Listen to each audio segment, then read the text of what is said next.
Welcome to Paws Unplugged, the podcast that dares to go raw, real, and radically different in dog care. We're here to question everything from vaccines to kibble and get back to nature's blueprint for raising healthy, thriving dogs. If you're a dog lover who's ready to think outside the vet's office, challenge the norm, and embrace the untamed path, you're in the right place. Come join us twice a month as we unplug from the undoctorated narrative and dive into the wild world of natural rearing. It's time to let instinct lead. Let's get unplugged. Disclaimer, we aren't licensed medical professionals, and the information we're sharing is for educational purposes only. How you choose for yourself or your dog is your personal choice. Welcome to episode 5 of Paws Unplugged. Today, we are going to talk about Dump the Toxins, Unleashing Real Flea, Tick, and Heartworm Defense. We'll be talking about the dangers that have either been minimized or hidden from you and safe alternatives. We do want you to listen to all the way to the end because we have a special offer for you. And before we get started, I want to give a quick shout out to Breeze in St. Louis. Breeze is one of our puppies whose mom puts our podcasts on for him and he listens to them. And I know Sissy and Meatball, they're listening too. So guys, thanks for listening. We miss you, Breezy. You are the king of drama. And I know you're doing awesome in your home. Okay, so let's just jump right in, Lorena. I got a question for you. Mm-hmm. Why would you willingly poison your pet to keep the fleas away? Well, I wouldn't willingly do that, but thousands and thousands of dog parents are doing that. And I don't think they realize they're doing that. That's the key component here. I don't think the vet is actually telling them when we use this product, we actually are poisoning your dogs to keep fleas and ticks off of it. So if a vet was to say that to you, would you say, oh yes, let's go ahead and put Frontline right on my dog today and I'll be back in a month, right? Most dog parents wouldn't do that. So let's really dive into why this is poison and what it is actually doing to our dogs. So the dangers of chemicals in flea and tick treatments. So we're going to just jump right into it and talk about the ingredients. Now, I know that Lisa has printed out a few different products, so she'll highlight some of the ingredients in those products, but every one of them has pesticides in it. So if you understand what a pesticide is, it is a product they use to kill off something, right? So let's think of weeds, right? They use Roundup. It's a pesticide to kill off weeds in your yard. Same thing with flea and ticks. They're using particular pesticides to try to kill off these insects. What do you call them? Pests that invade our pets' bodies. So why don't we go ahead and share some of those brands that most people are getting from their veterinarian. Right. So I'm just going to give a quick disclaimer that neither one of us can accurately pronounce any of these ingredients. So we're just go with us here because you'll notice the name brands, but we will butcher the actual name of the ingredients. So these are something you've heard of. You've heard of Frontline for fleas and ticks. It's very common. People use it all the time. And the main ingredient, fipronil, it's the purpose of it. And this is for all this is the whole purpose of that ingredient is to paralyze the nerves and the muscles in the pest. Yep. So, and of course, that has been linked to neurological problems in dogs. Obviously, it can accumulate in the body, as we've talked about in previous episodes, and add into your toxic overload. That's one. I did a quick Google, not to interrupt you, but I did a quick Google on that particular ingredient. And literally there's a warning sign next to it to not use this on cats, that there is an extreme high rate of deaths in cats. Right. Yeah. So here are canine and feline companions, and it's killing cats it's not going to be any much better for the dogs. Correct. The next one, NexGard, people, that's a common flea and tick medication. Um, a foxolaner. That's the main ingredient. Again, the purpose of that is nerve and muscle paralysis. And the FDA has actually issued warnings about the potential serious neurological side effects with drugs containing a foxolaner. Again, so you got to wonder when the FDA comes out and puts out a warning, because they are bought and paid for by these drug companies. You've got to wonder how severe these side effects are and how dangerous these drugs really are, because you very rarely get true safety warnings from these 3-letter agencies, because they are literally bought and paid for. Bravecto is another one, and it's fluralaner. The side effects of that are seizures, liver and kidney failure, vomiting, diarrhea, death. It has been implicated in numerous severe side effects, including death in otherwise healthy dogs. There's a lot of them. I'm not going to go through all of them. They're all the same. So any of these common brand name flea and tick medications that you get, their ingredient is going to, the purpose of the main ingredient in there is going to cause nerve and muscle paralysis in the pest. And it will result as a side effect in animals as neurological damage, seizures, death, and those things. So I've got to ask the question, if you're injecting a drug that's meant to cause nerve and muscle paralysis in a pest, what's it doing to your dog? Correct. I mean, it's kind of, think about it. If I had a flea in my hand and I dropped an acid on it to kill it, it's going to go through that flea and right onto my skin.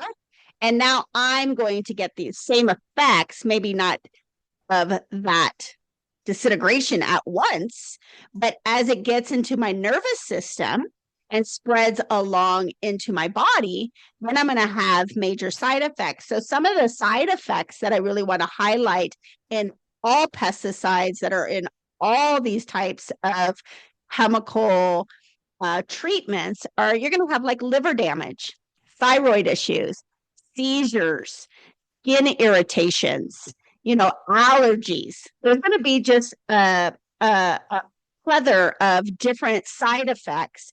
And sometimes we are not relating it or connecting the dots of, I just put frontline down my dog's back, right? And 2 days or 3 days later, my dog is having issues sitting up and walking, but I'm not thinking that it's the flea and tick, because that's for flea and tick. Why would that do anything with my dog walking? So again, yeah, we are here to connect the dots for you and kind of highlight, here are areas that have been proven over and over again. We are not just saying, hey, this is what's going to happen. No, this is happening. And you can read stories after stories. There's actually a NexGard Facebook group with dog owners that have had issues with this product. There's a Facebook group for every one of these products. It's the saddest thing that people's dogs are having brain damage, seizures, death. There's so many people that they're creating Facebook support groups now, but you don't need to even join those groups. All you have to do is read the side effects listed. They don't hide them. They never do. You just actually have to read them. What they do though is they minimize the side effects, and they tell you it's rare, it hardly happens, your dog will be fine, and the benefits outweigh the risks. I mean, how many times have we heard that? Except it's a lie. It's an absolute lie. We see the dogs, we know the people, we see the Facebook groups, we get asked questions every day. We get asked questions like, do you think this could have caused my dog's seizures? Yeah, your dog that was healthy last week now had the flea or tick treatment a couple days ago and is having seizures. We get that frequently. It's not rare, it's not unique, and it makes total sense. So they're very toxic, very dangerous. very sad affair that we have to be the person to kind of connect the dots for people. Sometimes they don't want to see it right away, but once they start seeing it, it's hard to unsee it. And so that is something that Lisa and I are very good at showcasing. Not that that's what we want to do, but we want to bring a spotlight to these products that are hurting and harming thousands upon thousands upon thousands of dogs. Cancer is skyrocketing. Okay, vaccines, kibble, and tick, treatments, heartworm treatments. When does it stop? And you start realizing, yeah, it's all money to be made. But the biggest challenge is that if someone doesn't see a reaction right away in the first hour or the first day, they no longer associate the health problems with the product, with the flea and tick medicine or with the vaccine. They think, okay, everything's fine, just got his shots or just gave the flea and tick medicine, no problems. And if things don't show up for days or weeks or months later, they don't connect the dots, like you said. Yep. Because that's another thing that has been generationally programmed into us, is that if there's a bad side effect, you're going to see it within the first 24 hours. If you get through the first 24 hours, you're home free, you didn't have a bad reaction. We have been taught that for generations. And so people don't even know to look past the first 24 hours to connect the product or the drug that they used on their dog with their dog's problems. So we're here to tell you, no, days, weeks, months, and of course, cancer years later. Yep. Yeah, the next thing that we also start hearing is that dog parents sharing with us, I've used these products. I'm using these products, but I'm still getting flea and ticks. I'm still getting them. If they're stronger, what can I do? It comes back to what can I do? And the problem is these products are either getting stronger and we're using way more than what we should be using, right? We're overloading now the dog, or the themselves are getting smarter. And I will go with the latter of the pests are getting smarter. Yes. It's just like our land, our own body. Have you ever known anybody that has always been on a lot of antibiotics and all of a sudden antibiotics don't work for them anymore? It's because their body has been builds an immunity against it, right? So now they have to think of other ways to go after certain areas of whatever issue a human's doing. Well, the same thing with ticks and fleas, right? Same thing. Those little suckers can be just as smart, and they just know how to maneuver and reevaluate themselves and start living in a brand new environment again. That just means it's a little dirtier. I'm just going to get a little stronger from this dirtiness immune system. And we see that it's every single thing that is alive has this innate ability to stay alive and not go extinct. So they will, anything that's alive, whether it's weeds or bugs or viruses, it doesn't matter what it is. We're going to come at them with these things that initially might look pretty promising, like we just knocked all that out, but then they adapt and get around our chemicals and become resistant to them. So, the best things that we can start doing is how can we use safer natural products that can just really control fleas and ticks. Now, I'm not going to say that if you just use essential oils tomorrow that you won't have a problem with your dog anymore. That is untrue. And the reason is because your dog's environment, meaning its immune system, how it's been living is filthy. It's not a healthy environment. And so fleas and ticks really love to go after things that smell like death. And your dog is smelling like death. You may not smell it. You may think, it smells like cherry blossom of the shampoo I just used. Mm-hmm. But these pests can smell it within the body. So Lisa and I want to share with you some ways to correct the environment that has been created by the misinformation that you've been shared over the years. We want to share with you a new way of living with your dog and how to create a safer environment for them, a healthier environment, and one that these pests won't pester them anymore, so right. So the reality is it's not complicated, it's really simple. These pests can only survive in an unhealthy host. Okay, and they know that. Okay, if your dog is strong and healthy, immune system, raw fed, no, chemical free and stuff, your dog is now considered a really healthy host, and they know. Again, we talked about earlier, they have this innate ability to survive. So going to a healthy host, they're not going to survive. They have to find unhealthy hosts where they are going to thrive. So your kibble fed, vaccinated, flea tick, heartworm medicated dog is the perfect host, and they will the pests are going to be very attracted to your dog because your dog is the perfect living and multiplying conditions for them. It really is. And I get a lot of people that will either tag me, ask me a question, send me a DM. I have quite a bit of followers in the dog world. And their main question I get all the time is, Lorena, what could I give my dog? How can I stop this? And when I start sharing one thing, the first thing becomes this whole spiral of, I can't do this. This is too much. This is blah, blah, blah. But I don't want to use, frontline or next guard or whatever you call the next kind of treatment on them. And that is the food that they eat. A species appropriate diet does not attract pests. They just don't. They're not attracting them because it's keeping their immune system super strong. So number one for me will always be food. Always. Get rid of the garbage and start giving them the proper food that they want. If you haven't listened to our kibble versus raw feeding podcast, I highly suggest you listen to that. It will give you tons of information. Go there, learn more. We're not going to share a lot of that here, but the number one is feed a species appropriate raw diet. What would be the next one? So the next one is you have to not vaccinate your dog or no chemicals at all. So that includes vaccines. That includes the products you have been programmed to use to keep them away. But that would include vaccines. That would be flea, tick, heartworm, chemicals, poisons. I'm not even going to call them medications. They are poisons. If you are dumping those poisons, those toxins into your dog's body, your dog's immune system is so busy fighting off those foreign invaders, the chemicals, that those pests are going to have a heyday within your dog because their dog's immune system cannot do it all. It cannot do it all. No, nobody's can. I completely agree. The next one for me is dewormer.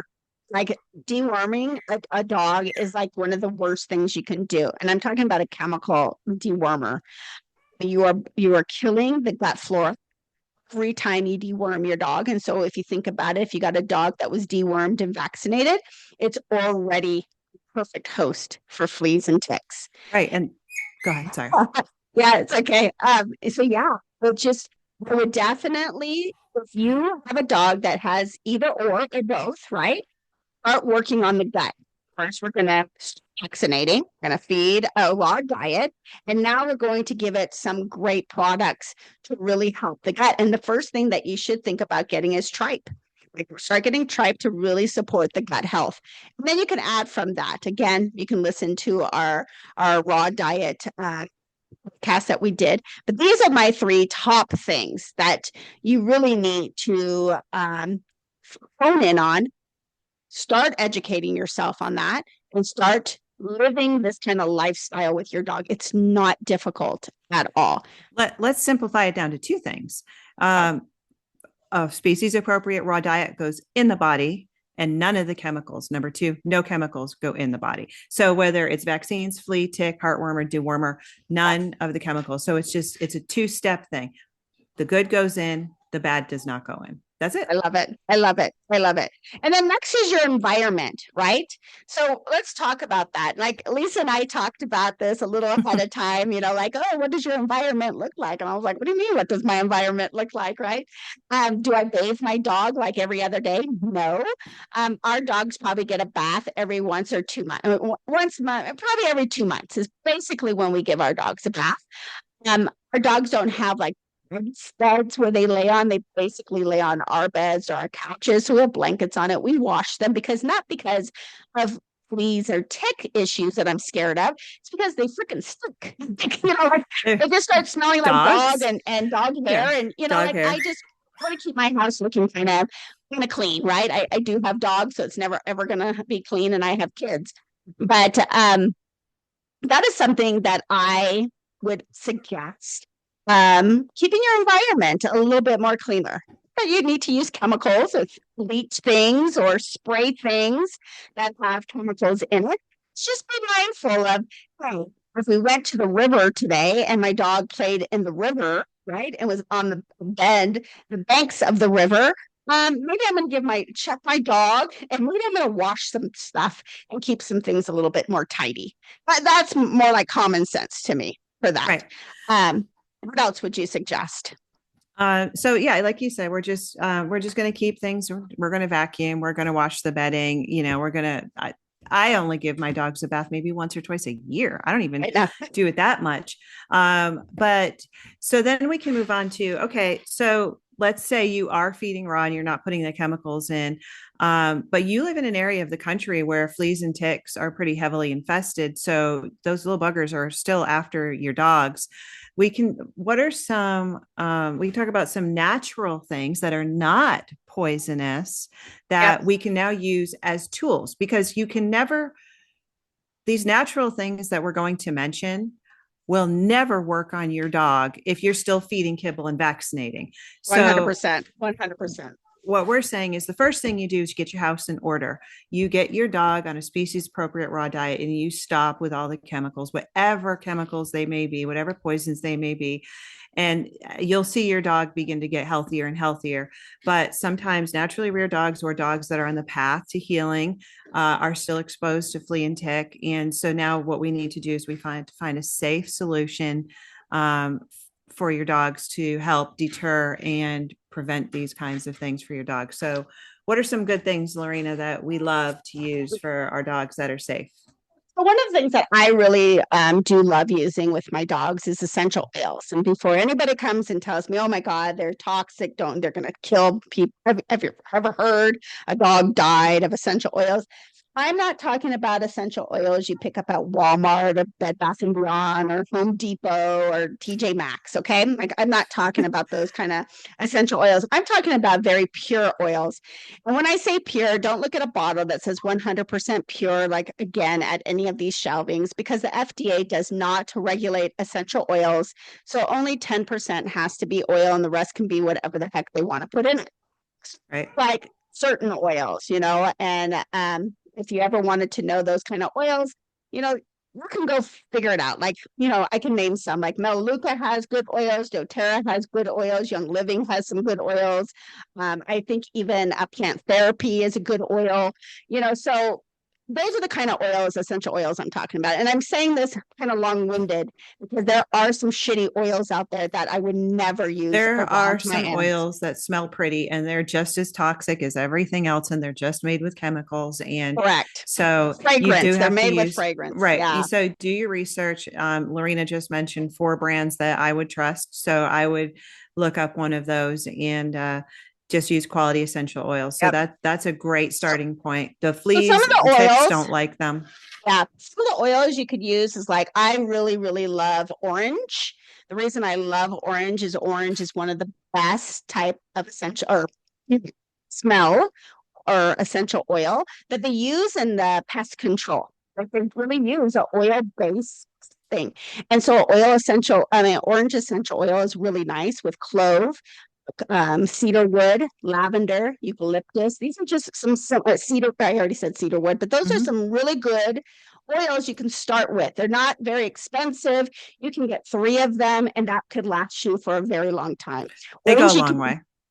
You can add some to your dog's shampoo. Okay, so that's a great way to get it on them without actually putting it on their body, because it'll be diluted in their shampoo. You can wash some of their bedding with a few drops of the essential oil in the laundry. You can put it on a dryer ball and have that scent get on it through the dryer ball. You can make a spray in a spray bottle with just some water or alcohol and spray it around on your dog's bedding. And I only say this if you've seen fleas and ticks on your dogs, or you want to be a little proactive because, like Lisa said, you live in an area that is prone to these pests, right? If you're going to spray your dog's bedding, spray it outside because flea will jump off of it and you don't want them jumping off and then jumping back on. So spray them outside, let them sit outside for a little bit, and then put them back into your house. Yes. So that's my little spill on essential oils. What is another product that you think that they should be using? Food grade diatomaceous earth is fantastic. It's known as a lot of people, it's a big word, call it DE. So DE is a powdery substance. It's just very, very light powder. It is amazing in killing all bugs. It just kills the outside skeleton of them and dries them up and dehydrates them. It's extremely safe for pets and humans. It's very fine powder. You have to be careful that you don't inhale it and the dog doesn't inhale it, but you can sprinkle that on the dog. You can sprinkle that on the bedding. You can sprinkle it on your carpet. You can sprinkle it on your lawn. You can sprinkle it on anything. And it will kill basically any kind of bug. So you can spray that on. You can spray it on, then you can vacuum up all your dead fleas if they're in your carpet, if they're in your bed, dog's bed, anything like that. It will kill them. So that's a favorite. And these fleas, they have life cycles. You might kill the fleas, and then the eggs are going to come around in a few weeks, and now you've got more fleas. So sometimes there is a little time investment where you got to go through all their life cycles before they're all killed. But there's other products out there. There's a bunch of companies out there that make natural flea and tick prevention with safe ingredients. There's tons of them. We're not going to sit here and list them all. We're just going to say that your first step is to get your dog's health in order. These are just some extra things that are safe and will help you keep them away. And I really, really want to point out, like, if you're listening and your dog, you don't want to give the flea and tick, poison anymore, but you're going to keep feeding your dog kibble. These natural things we're mentioning are not going to work. They're not going to work. You have to start at ground zero, and you have to repair your dog's gut. You have to build their immune system. And then these are just additional natural, safe things to use for if you live in a area where they're prevalent, or if you encountered them in your home and you need to eliminate them. So it's just, I really want to stress that you cannot take a conventionally raised dog and hope that natural treatments are going to work, because it's not about the treatments. It's about the state of the dog's health. That's where you're going to find relief from these pests. 100%. If you're still listening and you're liking what you're hearing, I highly suggest you come join our Paws Unplugged Facebook group. In there, we'll have posts in there that will talk about flea and tick repellents, natural remedies, some DIY things. So you'll find a lot of those kind of tips and tricks in there. And you can learn more from Lisa and I and our community on this subject too. We have some great people in our Paws Unplugged Facebook community. There are people in there that they don't know anything about natural rearing and they want to learn everything they can. And there's some people in that group that are longtime experts and are willing to give as much advice and educate as much as they can. So whichever end of the spectrum that you're on and everywhere in between, we welcome you to come to the group and learn and ask questions if you need to and share your knowledge if you have it. All right, so now we're going to jump right into, since we just went over fleas and ticks, because we will do a podcast on Lyme. I don't think this is the right episode to really dive into Lyme for dogs, but we will be coming back with that topic. And Lisa and I are really excited to share more about how to deal with that.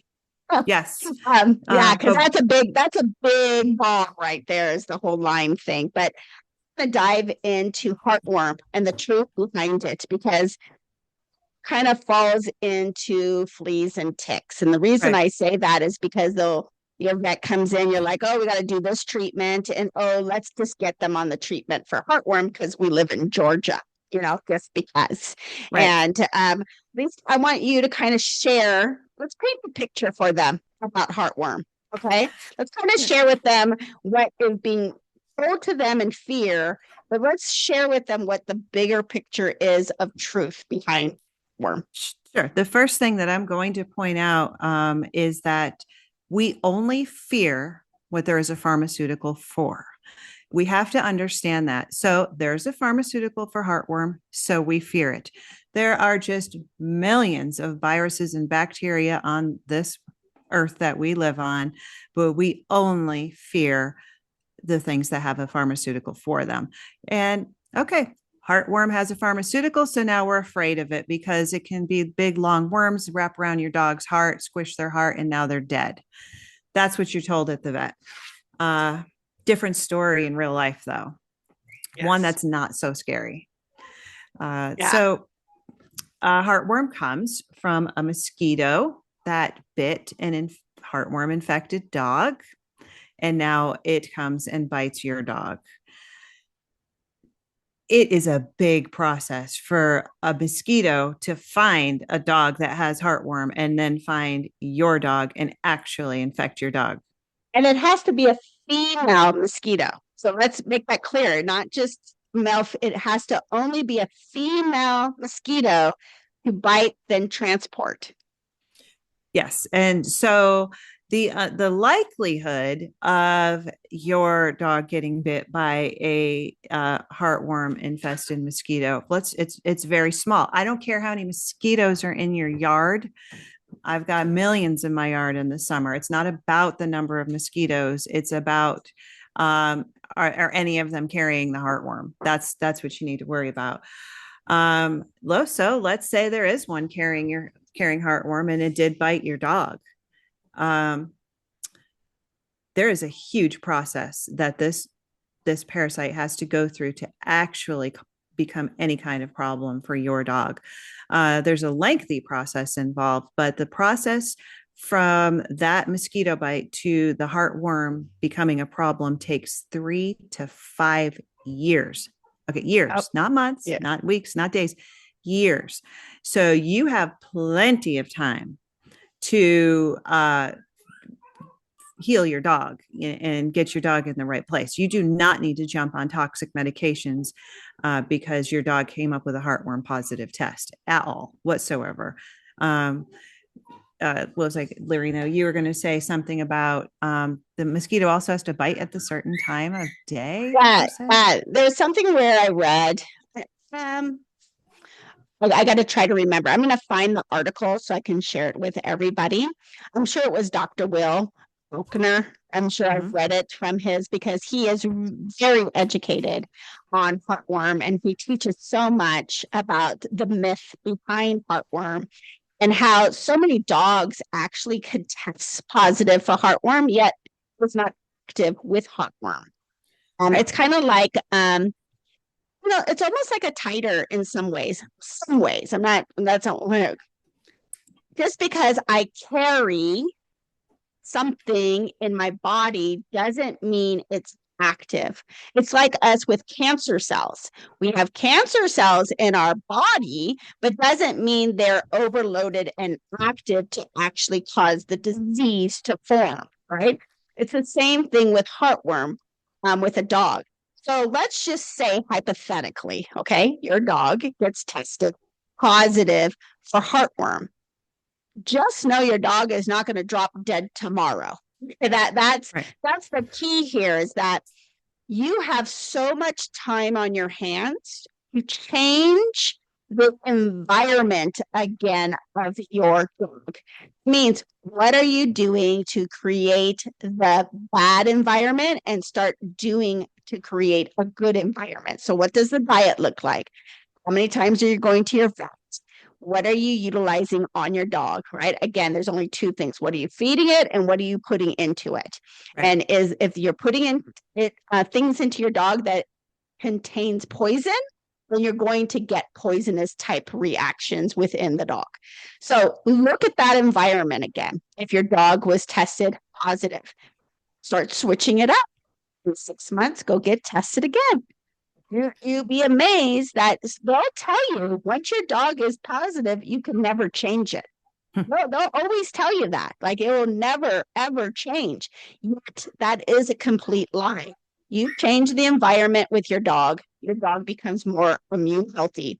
If your dog is not showing any signs of heartworm, meaning they are having problems, there's a sickness happening, it can't breathe properly, it's having a hard time getting up, there's a lot of different things that are happening to your dog. It's not happening. Why are we treating it like it is happening? Right. And that's so the problem. Well, so that leads me to, again, everything that we discuss here and every question that we have and every, the root of all of our natural rearing is we go right back to nature.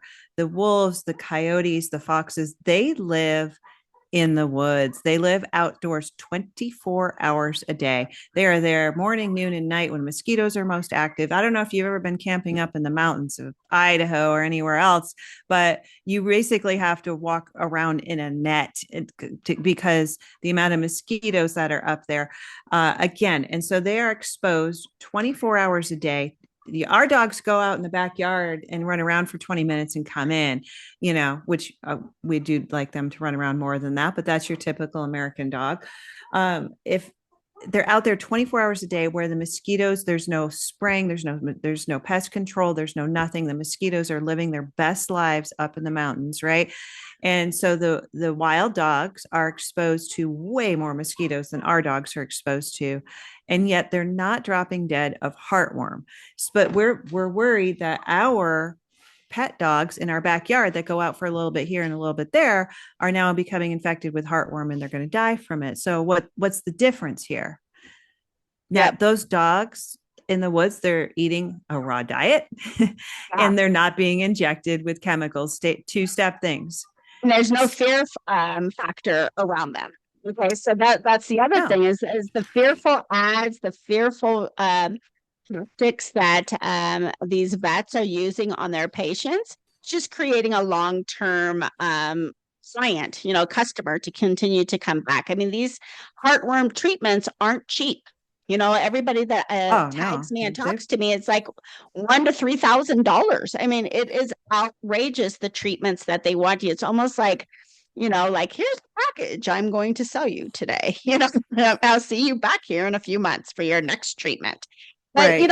One of the things I want to share is that I truly believe, this is my belief, so this is not a fact. This is theory, because everything is based on theory, even science, and that the rate of heartworm is going up, not because of the so-called mosquito and the dog, it's because of the vaccine. It's because of the medications, right? It is getting into the dogs that are creating the problem. Mosquitoes are biting them and transporting it over to the next. What do? They draw some blood here, and then they go and take it over here to another dog, right? This is like, when they talk about mosquitoes biting us and getting the West Nile virus, right? Like, right. If it bites you and bites you, we're all going to freaking die. Well, we could get like something could be giving to one or the other. But if my body's healthy, it's not going to react to that. Right. And if my body isn't healthy, I'm going to react to that. And so those are kind of my theory is that, and the medications are causing more health problems, which is then allowing the so-called heartworm to escalate into what the vet wants it to do, so that they again can do more treatment. Not that I'm saying vets want our dogs to die, so please don't take my words that way, that I want. Vets do love animals, don't get me wrong. They wouldn't be in the practice that they are if they didn't love animals, but they follow protocols that are all for making some kind of profit. Right. And unfortunately, this is another profitable tool they can use. Right. And that's what we always goes back to, follow the money. And like I said, we're only afraid of things that there's a pharmaceutical for. But but just to backtrack just a little bit about the dogs in the wild, they've actually done studies on the dogs that live in the wild, and they've tested the coyotes and they've tested the foxes and the wolves, and they some of them actually do test positive for heartworm in the woods, but none of them are sick from it. So their bodies are doing exactly what they were designed to do. An invader came, it bit them with a parasite or a virus, and they built up an immunity to it, and they're healthy. So if the dog's living outside 24 hours a day, 365 days a year, can not be dying from heartworm, your dog can also not be dying from heartworm on the minimal amount of time it spends outside. But that does lead us to the fact that there are different areas of the country where heartworm is more prevalent than others. Some areas where we live here in Idaho, it is non-existent. We have a map that we will attach a link to at the bottom so you can check your area of the country. Texas and the Southeast, heartworm is much more prevalent down there. So you, of course, you want to naturally raise that dog, healthy food in, toxins out. But with a high incidence, you might want to give your dog some extra support if their bodies are going to be constantly battling heartworm infected mosquitoes. So there's a few things that you can do for that, and one of them is heartworm nose oats. Lorena, you sell them in your store. You want to tell us a little bit about that? I do. The protocol that I have are for 3 different protocols. One is proactive. You live in a higher rated area that is prone to heartworm. So what season is that in? Typically it's, the spring, summertime, fall, whenever the mosquitoes are coming out the most in your area. That's when you want to start, maybe a month prior. And then it's just a once a week little treatment that you give with this homeopathic. And then when your dog got tested positive, doesn't mean it's actively, something's going on, but it was tested positive. Another protocol for that. And I think that's the same protocol if your dog does have it. Like if it's tested, they're going to say you have it. And so you can start being proactive using this protocol that I have put together. You can find that down in the notes. The link will be to the product itself. And you can decide if that is something you would like to offer and take it up and utilize it with your animal. But I think, I started thinking, so my mind always goes to, when did heartworm really become a problem? When did it really become a problem? I have, my family's from Guam. Let me talk about some bugs in Guam. Okay. There are all kinds of bugs, but I have never heard anybody in my family talk about heartworm. Okay. And then I have my father's from Virginia. So again, ticks. Yes. He would talk about ticks. Heartworm. No, never in my life did he ever talk about heartworm. So I want to really find out, when that flip and go, let's start honing in on heartworm. And now it's become a bigger problem. It's anything. You give more chemicals out there, the resistance because of the chemicals makes it grow bigger. Yes. Like the ticks, right? Just like the ticks.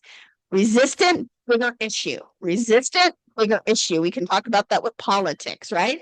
You put more in, you get more resistance from it. And so the same thing here. It's kind of like, when did that get into place? And now we have this issue. I don't have the answer to that. That's just my mind working. And maybe Lisa might have it one day, because Lisa's good at finding all the good stuff. Well, aside from all else, it's common sense. Yes. Okay. Yeah. Okay. The more we poison our dogs, the more they succumb to every illness that's out there, from heartworm to cancer and everything in between. So, I probably could find the statistics on, the increase, the rate of the increase in vaccinations and the rate of the increase of heartworm, of course, cancer and everything. But when we're raising our dogs naturally, we don't even care about those things because we know we're not part of that club. We know we're not part of the people that need to live in fear of the things that everybody else is afraid of. So we really want everybody to really embrace natural rearing because there are so many, we love our dogs and there's so many things to be afraid of. We're afraid of parvo, we're afraid of heartworm, we're afraid of Lyme, we're afraid of cancer. We are constantly living in fear that we're going to lose our dogs to something deadly. And we do not need to live this way. We don't have to live this way. You don't have to live this way. Lorena and I don't live this way. No, we don't. And my husband and I were just talking about we were just talking about this. I think it was yesterday. We were in the truck and talking about heartworm or flea and tick, but just simplified. Like his dogs and my dog growing up. This was with my grandparents. I had a smaller dog, not my Great Danes, with my mother. But what do we feed our dogs? Like, what do we feed our dogs? Every morning, I opened a can of dog food and dumped it into a bowl, and she ate that in the morning. And then at night, she ate all of the scraps off of all of our plates that we just dumped right into her bowl. And that dog lived to be 23 years old. 23 years old. And she was hit 3 times because we didn't, dogs didn't have fence yards and they roamed around, and she lived throughout that. Did she ever get vaccines or anything? Never. We never took her to the vet. The thing is that back in those days, we didn't take our dogs to the vet unless there was something really happens, like got hit by a car. Yeah. Yeah. So there's the dog. When they get sick, we don't like run to the doctor. Like, oh my God, my dog had diarrhea. What's going on? Like people take their dogs for every little thing, almost like a child. My dog coughed. Oh God, we got to take a vet. Like, oh, my dog has in its eye. Take it to the vet. Like everything will be related to something else. The things that you're getting done, that's the problem. Yeah. And it's just we can there's a dog and I can't remember the name, and I'm sure everybody saw it on social media or the news last year or whatever.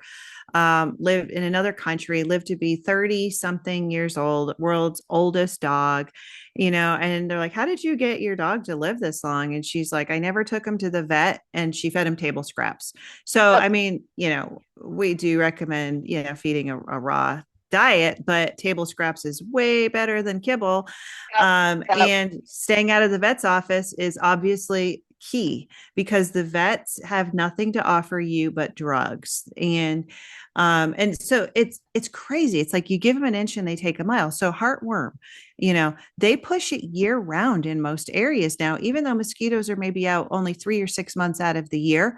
They have this new fear tactic that somehow the mosquitoes can get you in January in Idaho or in New England or, northern Michigan. And so now they recommend it all year. So, you agree to, okay, I'll take this month to month pill in June, July, and August. And, it's not so bad. And then it's like, well, you better take it April through October. And now it's like, well, there's still cases of heartworm in, the winter. So you better take this year round.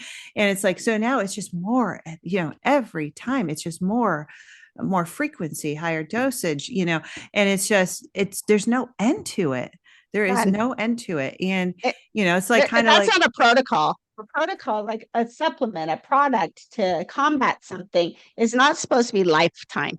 It's not supposed to be lifetime. We're supplementing something to get better so we can stop the supplement. Medications never solve the problem because if it did, they get you off of it. It's impossible. Yeah. It's absolutely get you on something, and now you have more side effects coming off of it. And that's the same thing with dogs. These medications are just horrific for dogs. This will come back, but the side effects are seizures. Like how many dogs are having seizures today? And a lot of these medications that are being used for heartworm now showing up as causing seizures, as causing it skyrocketing with cancer, failure. It's all the same. It's just so sad because there's no liability for these veterinarians against them by doing what they're doing. And for Lisa and I to come on here and just be some kind of lighthouse for people to talk about these topics that people either A, don't know how to talk about it, don't know where to go, and don't know what to believe, right? You have our platform to come to so we can just be real and raw with you. Do we know all the answers to everything? No. But what we do know is that we are living proof of what does work. And then we also know that her and I love to go and read new things that are happening, and then find within our platform of natural living of what is really happening, right? What is the link to this? Why are they pushing this? Why are they doing this? Oh, it's because of this, so that they can make money off of it, right? It's another hype on something. And so it's like everything in this world. You have to pick and choose. But if you are on that same path with the same results and things getting better, it's better to jump off that boat and get onto ours, because you can start trying our stuff and see if it works for you. And I can pretty much guarantee 99.9999% that it will work if you put the work into it. And it's not a lot of work. It's just being consistent and dedicated to advocate for your dog properly. Right. And I back Lorena on that guarantee at 99.999% as well, because you can never go wrong with God's design and the way nature intended for things to work.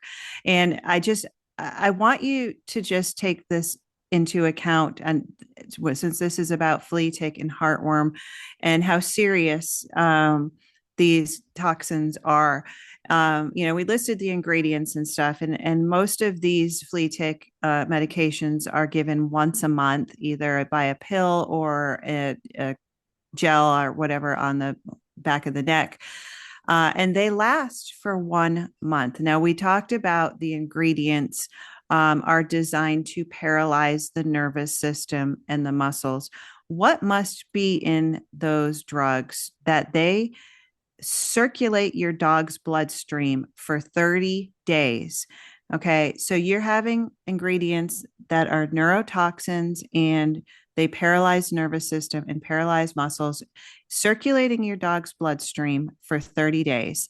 So after listening to this podcast, I want you to ask yourself, are you more afraid of fleas and ticks, or are you more afraid of putting that poison into your dog's body? And you got to ask yourself, that hard question, because we just do things blindly that the vet and the government tells us to do.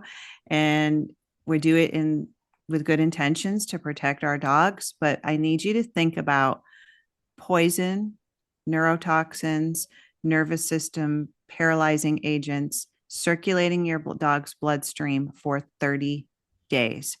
And then they get another pill the following month and it starts all over again. So it's just some questions that I want you guys to think about, ask yourselves, be honest with yourself, and really just take a look at the big picture and who wins. Who wins? It's not the dog. It's never the dog, but there is someone winning. Yep, I agree with you 100%. Okay, so let's just recap real quick. We went over fleas and ticks and the pesticides like you talked about. We gave some really great alternative solutions that you can start trying right away that aren't expensive, and ideas of how to clean up your dog's environment, one being the diet, two, not put any kind of poisons into the body. We highlighted worm and the myths behind heartworm, of the dangers that once it's tested, it's going to die immediately. You need to get all these thousands of dollars of drugs in it to save it. And why a dog actually can be tested positive, but don't have active heartworm. So you could really hone in on that by just changing the environment again and getting the test done yearly if you wanted to see what the markers are for heartworm. And then last but not least, we want to thank all the listeners for being on again today.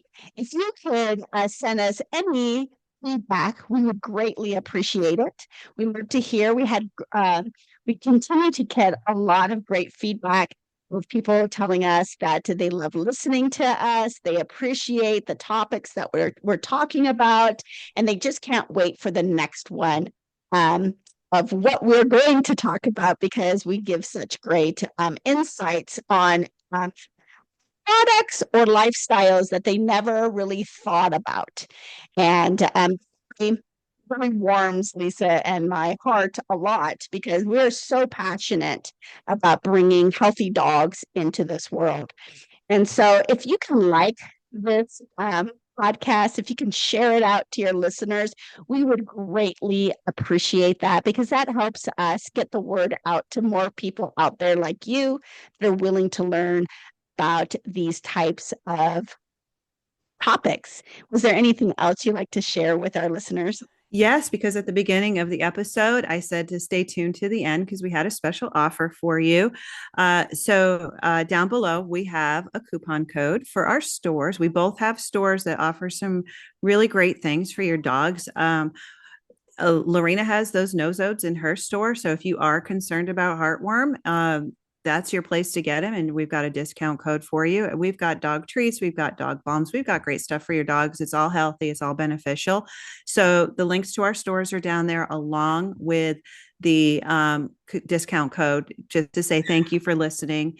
And we ask you to stay tuned for our next episode, which is going to be kind of exciting because it's a little bit different. It's going to be MODA. And what does that stand for, Lorena?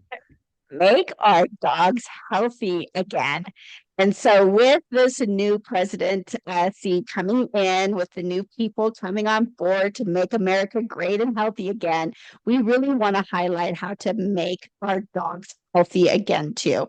So, our goal is to hope one day hopefully, like RFK Jr. or some of the people in the cabinet may see us, right? Or hear us or hear you, right? Maybe we should start an email thread that we send to them to really say, hey, you need to look into the FDA area for vaccines. Like, well, you need to see what they're doing to our dogs and allowing dog parents to advocate properly. So maybe that might be in our podcast for next in a couple weeks from now when we highlight making our dogs healthy again.